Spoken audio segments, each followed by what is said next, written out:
வணக்கம். செல்வகுமாரின் அதிகாலை வானிலை ஆய்வறிக்கை. அதிகாரப்பூர்வ வானிலை அறிக்கைக்கு இந்திய வானிலை ஆராய்ச்சித்துறை அறிக்கையை பார்க்கவும். 2026 ஜூன் 9 செவ்வாய்க்கிழமை அதிகாலை நிலவர வானிலை பதிவு. நேற்று வரைக்கும் கடும் குழப்பத்தை ஏற்படுத்தி கொண்டிருந்த, அதாவது உங்களுக்கு எனக்கு கண்கூட தெரியுது, மழை வெப்பச்சலன இடிமழை பிடிவு தொடங்கும். தென்மேற்கு பருவமழை மாத இறுதியில் தீவிரமடையும். ஜூலை ஆகஸ்ட்டில் ஒவ்வொரு மாதமும் இறுதி 15 நாள் தீவிரமாக இருக்கும். செப்டம்பர் அக்டோபர் வலுவான தென்மேற்கு பருவமழை. அக்டோபரில் முன்கூட்டியே தொடங்கும் வடகிழக்கு பருவமழை. வலுத்த பலத்த வரலாறு படைக்கும் வடகிழக்கு பருவமழை. இதெல்லாம் ஏற்கனவே நாம் அறிவித்திருக்கிறோம். அதில் எந்த மாற்றமும் இல்லை. இதில் எப்பொழுது சார் மழை பொழிவு தொடங்கும்? நேற்றைக்கு முடிஞ்சனும் கந்தர்வக்கோட்டையில் தொடங்கி வேளாங்கண்ணி வரைக்கும் மழை பொழிவை கொடுத்துச்சு. மேற்கு தொடர்ச்சி மலையில் நல்ல மழை பொழியுது. குற்றாலத்தில் நீர்வரத்தை கொடுக்குது. கன்னியாகுமரியில் கொடுக்குது. நாலுமுக்கு ஊத்து காக்காச்சில் கூட 15 சென்டிமீட்டர் வரைக்கும் மழை பொழிவை கொடுக்குது. ஆனால் நீலகிரியில் தெற்கு பகுதியில் தொடர்ச்சியாக சாரல் கொடுத்துட்ருக்கு. அதாவது அட்டப்பாடி சைடிலிருந்து தொண்டாமுத்தூர் மற்றும் அந்த தென்மேற்கு திசையிலிருந்து அட்டப்பாடி மற்றும் மேட்டுப்பாளையத்திற்கு மேற்கு இருக்கக்கூடிய அத்திக்கடவு பகுதி வழியாக வலுவான சாரல் வருது. இது இந்த சாரல் நீலகிரி மாவட்டத்தோட தெற்கு சரிவை தடுத்து மேட்டுப்பாளையத்தை நோக்கி திருப்புகிறது சாரல். ஆகவே ஆனால் கூடலூர் பந்தலூரில் பெய்கிறது. ஊட்டியில் சாரலாக தான் வருது. பெரிய மழை இல்லை, காற்று மட்டும் இருக்குது அப்படிங்கிறது ஒரு வித்தியாசமான ஒரு வானிலை இருப்பதாக அங்கிருந்து தகவல் சொல்லிகிட்டே இருக்கீங்க. ஆனால் வயநாடு குடகுல மழை பெய்யுது. அதே போல் மேற்கு தொடர்ச்சி மலையில் அருவிகள் எல்லாம் தண்ணீர் வர தொடங்கி இருக்குதுன்னா அப்போது அணைகள் நீர்பிடிப்பு பகுதிகளில் நல்ல மழை பொழிவு பொழிந்து கொண்டிருக்கு. கன்னியாகுமரி மாவட்டத்துக்கும் திருநெல்வேலி தென்காசி மாவட்ட அணைகளுக்கு முதல்ல நீர்வரத்து நல்லாவே கொடுக்க தொடங்கியிருக்கு. அதுக்கடுத்தது மேட்டூர், அதாவது கர்நாடக அணைக்கு நீர்வரத்து கொடுக்க தொடங்கியிருக்கு. பவானி சாகர் நீர்பிடிப்பு பகுதியாக நீலகிரி மாவட்ட பகுதிகளில் சீராக ஆரம்பித்து லைட்டாக கொடுத்துட்ருக்கு. இது தமிழ்நாட்டில் எப்போ சார் பெய்யும் வெப்பச்சலன இடிமழை? தென்மேற்கு பருவமழை தொடங்கியது போலவே இல்லையே, வெயில் வாட்டுது. கண்டிப்பாக தென்மேற்கு பருவமழை தொடங்கிய விதம் பார்த்திங்கன்னா, தமிழ்நாட்டில் கேரளாவில் தொடங்கிட்டுனா தமிழ்நாட்டில் தென் மாவட்டங்கள், மத்திய மாவட்டங்கள், வட மாவட்டங்கள் என்று முன்னேறாமல் அரபிக்கடலோர மாநிலங்கள் மட்டுமே தொடங்கியிருக்கு. தமிழ்நாட்டுக்குள்ளே தொடங்கலை. அப்புறம் மெல்ல தொடங்கியதாக அறிவிக்கப்பட்டாலும் குளிர்ச்சி அடையலை. காரணம் மழை இல்லை. இன்றிலிருந்து மழை பொழிவு கொடுக்க போகிறது. தென்மேற்கு பருவ காற்று தொடங்கிவிட்டது தமிழ்நாடு முழுவதுமே. அது ஆந்திர பிரதேசத்துக்குள்ளே நுழைஞ்சிருச்சு தென்மேற்கு பருவ காற்று. ஆனால் மழைக்கு சாதகம் இல்லாமல் இருந்தது. காரணம் குளிர்விக்க சாதகம் இல்லை. கிழக்கு நோக்கி பயணித்து கொண்டிருக்கூடிய காற்று மட்டும்தான் இருந்துச்சு. தெற்கு காற்று நுழையாமல் இருந்துச்சு. நேற்று முடிஞ்சிடும் கொஞ்சம் தெற்கு காற்று நுழைந்து மழைப்பொழிவை கொடுத்துச்சு. நேற்றைக்கு இல்லை.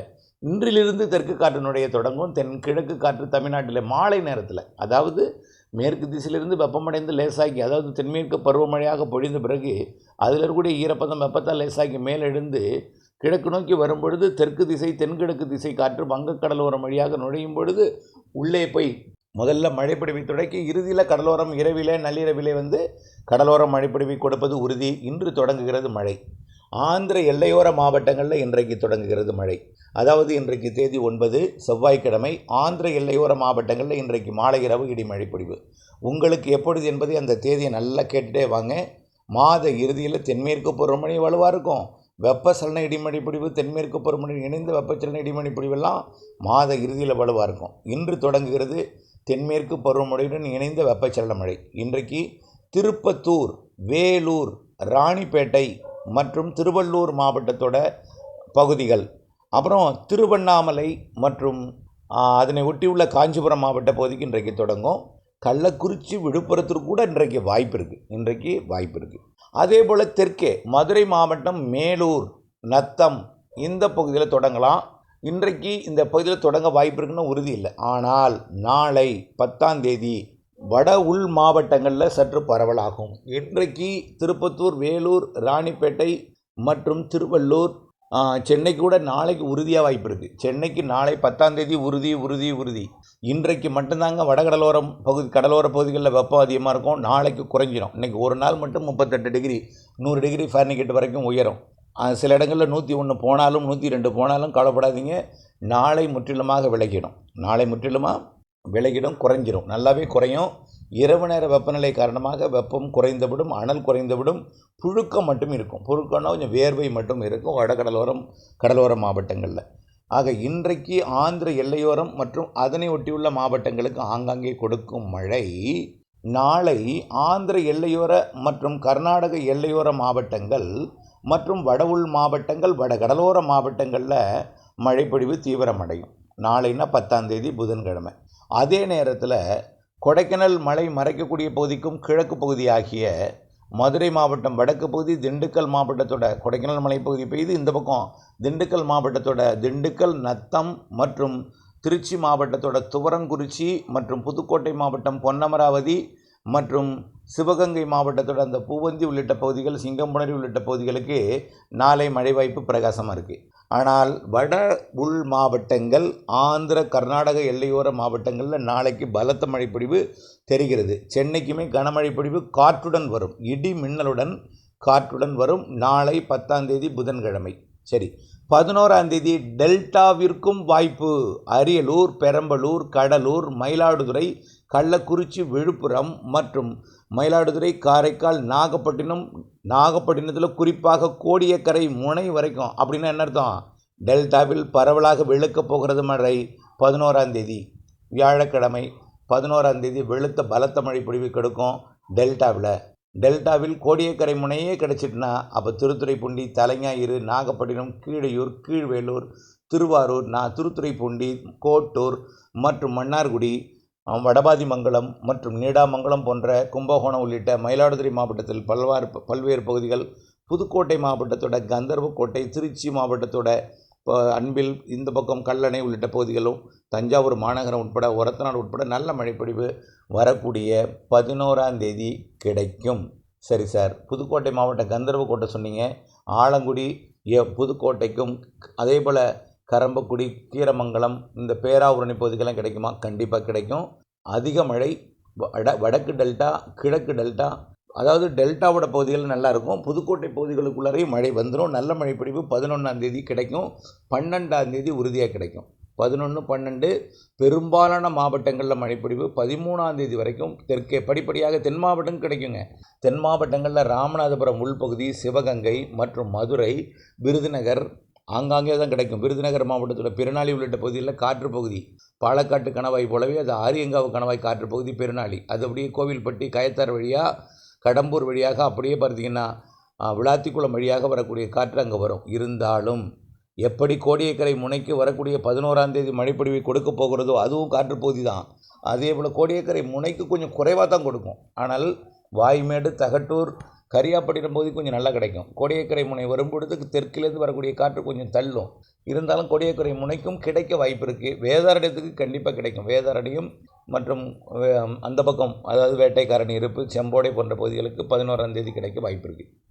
அதே போல் டெல்டா மாவட்டங்களுக்குள்ள 11ஆம் தேதி வருவது டெல்டா வெட்டை தாண்டி தெற்கையும் கிடைக்கும்.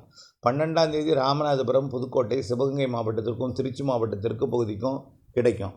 ஆனால் இந்த பாலக்காட்டு கணவாய் பகுதி இருக்குது பார்த்தீங்களா, அதாவது தாராபுரம், திண்டுக்கல் மாவட்டத்தோட வடக்கு பகுதி, கரூர் மாவட்டத்தோட தெற்கு பகுதி, திருச்சி மாவட்டத்தோட மணப்பாறை பகுதி மற்றும் அப்படியே உடுமலைப்பேட்டைக்கும் பல்லடத்துக்கும் இடைப்பட்ட நெகமம், கருமாபுரம், காட்டம்பட்டி இந்த பகுதிக்கெல்லாம் 16ஆம் தேதி 15 அல்லது 16, 17 கிடைக்கும். 15, 16, 17 கிடைக்கும்.